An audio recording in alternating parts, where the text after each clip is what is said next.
Maharashtra live.in इथे बातमी फक्त दाखवली जात नाही, ती लढली जाते। सबस्क्राइब करा, लाईक करा, शेअर करा, बेल आयकॉनला टच करा। live.in मध्ये आपल्या सर्वांचं स्वागत। वाराणसी येथे विकास कामाच्या नावाखाली अहिल्यादेवी होळकर यांनी तयार केलेल्या मनकर्णिका घाटावर बुलडोझर चालवण्यात आलं। या घटनेच्या निषेधार्थ छत्रपती संभाजीनगर मध्ये महाविकास आघाडीच्या वतीने मुख्य धरणे आंदोलन आयोजित करण्यात आले होते। यामध्ये काँग्रेस, राष्ट्रवादी काँग्रेस, शिवसेना, उद्धव बाळासाहेब ठाकरे गट, वंचित बहुजन आघाडी यांच्यासह विविध पक्ष संघटनांनी मोठ्या प्रमाणावर सहभाग घेत घटनेचा निषेध व्यक्त केला। वाराणसी येथे मनकर्णिका घाट विकास कामाच्या नावाखाली त्यावर बुलडोझर चालवण्यात आलं, तसेच पुण्यश्लोक अहिल्यादेवी होळकर यांचे स्मारक हटवण्यात आले। या घटनेच्या निषेधार्थ छत्रपती संभाजीनगर येथे महाविकास आघाडीच्या वतीने मुख्य धरणे आंदोलनाचे आयोजन करण्यात आले होते। यामध्ये मोठ्या संख्येने पदाधिकारी, कार्यकर्ते उपस्थित होते। या घटनेचा निषेध व्यक्त करत अंबादास दानवे यांनी आपली तीव्र वाराणसीमध्ये जो मनकर्णिका घाट आहे,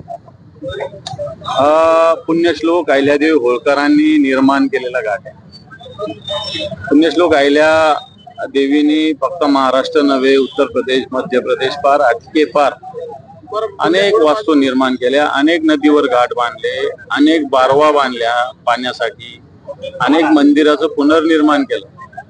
आणि काशीचा मनोकामना घाट हा कोणाला माहिती नाही या देशातल्या हिंदूंना, असं नाहीये। भारतीय जनता पार्टीचं सरकार हे खरं तर छद्म हिंदुत्ववादी आहे।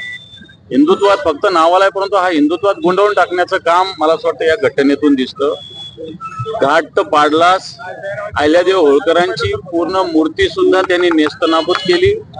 मला असं वाटतं मनाला वेदना होणाऱ्या या घटना ज्या पद्धतीनं भारतीय जनता पार्टीच्या सरकारने केलेल्या याच्याविषयी बोलूच शकत नाही। या वेदना मनातल्या मनात कळतात, शरीरात कळतात, मनात कळतात, आणि म्हणून या बोलूच शकत नाही आपण। म्हणून आम्ही मूक धरणे इथं सगळे पक्ष आमच्या बरोबर, आम्ही सगळे एकत्र आहोत। काँग्रेस आहे, राष्ट्रवादी काँग्रेस आहे, वंचित बहुजन आघाडी, मनसे आहे, राष्ट्रवादी काँग्रेस आहे, प्रहार आहे, कम्युनिस्ट पक्ष आहे, हे सगळेच्या सगळे पक्ष मिळून आम्ही आज मूक धरणे आंदोलन इथं धरलेलं आहे। मी महाराष्ट्रातील जनतेला आवाहन करेल की गावागावात याविषयी भूमिका मांडली पाहिजे, धरणे धरले पाहिजे, भारतीय जनता पार्टीच्या या कृत्याच्या विरोधात आवाज उठवला पाहिजे।